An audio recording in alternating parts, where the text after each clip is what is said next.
Gazteek duela 40 urteko planteamenduen berri jakin eta gaurkoekin aldera ditzaten, zein Monzon ezagutu dezaten idatzi du Pako Sudupek, Telesforo Monzon aristokrata abertzalea EAJtik atxebera, bilakaera politiko-kulturala izeneko liburua.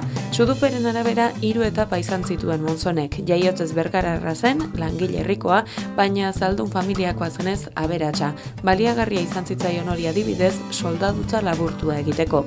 Soldadutza egin zuen Donostian, hemen 9 hilabeteko egin zuen, laburtua. Zergatik, irakurtzen eta idazten zekilako eta dirua zekolako.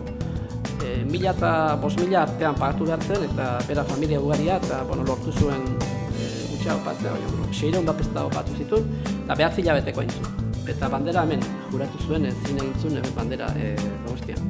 1006an. 3 etapa izan zituen Monzonek Suduperen arabera. Lehen 25 urteetan aita goiz hiltzitzaiolako amaren gonapean egon omen zen. Ondoren beste 25 urteko aro batiekinez, Gaztaroko giroarekin hautsi eta EAJko kide garrantzizkoa izan zen. Gipuzkoa buru batzarreko buru eta Euskadi buru batzarreko kide, Espainiako Kongresuan diputatu eta lehen Eusko Jaurlaritzako kontseilari. Euskara ardatz modura zeukan eta bere arbasoei kritikarik egin zien Euskarari ez emateagatik garrantzia. Kontua da, laiztera hasi zela euskara ikasten, nunda Madrilen, hasi zen euskara ikasten, eta hor, importantea da, beraentzat monarkiko espainol izatetik nolabait jeltzale izatera pasatzeko, abertzale izatera pasatzeko.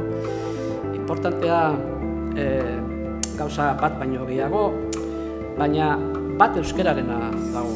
Berak ikusten zuen da, bere etxean ikusten zuen,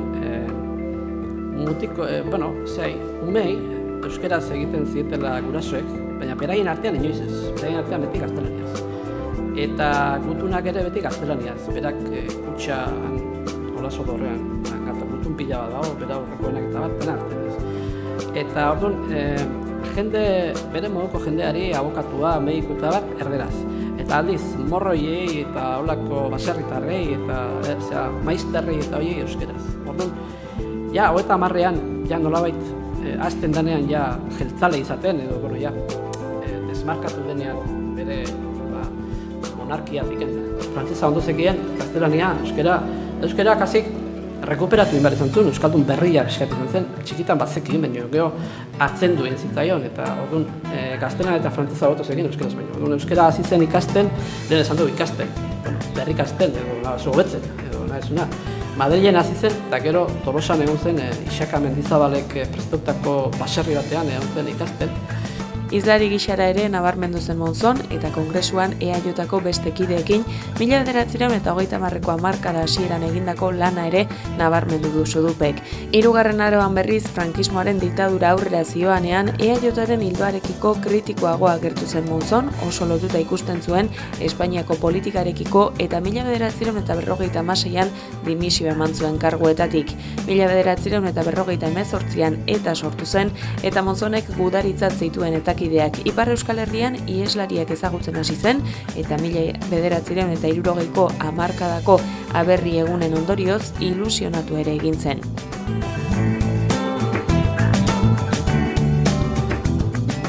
Suduperen arabera, 7 lurraldez osatutako Euskal Estatuaren alde egin zuen beti eta sinesten zuen horretan. Uste zuen bazela benetako aukerarik horretarako. 1975an, diktadura bukatu arren, Monzonek ez zuen uste Euskal Alderdiek sartu behar zutenik estatuaren erreforma kontuetan. 1977an EAJtik bidali egin zuten, urte hartan itzuli zen Hego Euskal Herrira eta Herri Batasunan sartu zen.